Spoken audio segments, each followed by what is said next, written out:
নমস্কার। আপনারা দেখছেন সলিল বাগচির ভিডিওতে তারই লেখা কবিতা এবং শুনছেন তারই কণ্ঠে পাঠ।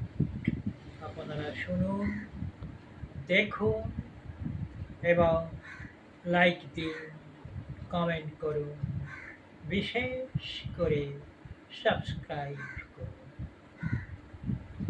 কবিতা কাল বৈশাখী।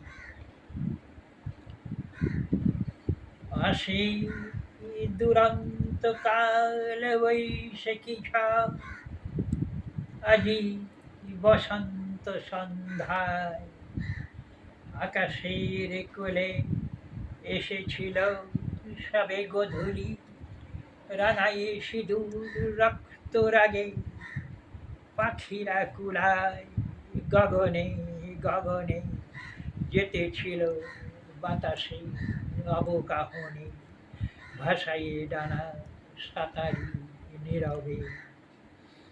সহসা চঞ্চলতা মেঘে মেঘে জলস্থল কাঁপায়ে দৈত্য সম আকাশে বাতাসে এলো কাল বৈশাখী।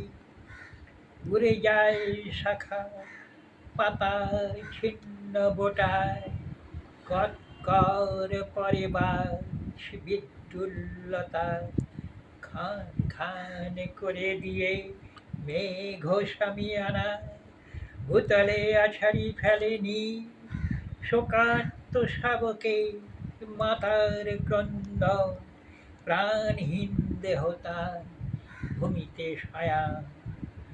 বাতায়ন পাশে বসি গুনিয়া প্রহর, হৃদ কম্পন বাড়ে ক্ষণে ক্ষণে। তারপর শান্ত প্রকৃতি মাঝে আসে নীরবতা, যেন গভীর রাত্রি। সিক্ত মৃত্তিকা হাসে বীজাঙ্কে ঘুমায়িত অঙ্কুরের প্রকাশ লাগি। উড়ে গেছে জঞ্জাল বক্ষ হতে ধরণী, সবুজে ভরায়ে পুনঃ বসন্ত শেষে। নমস্কার।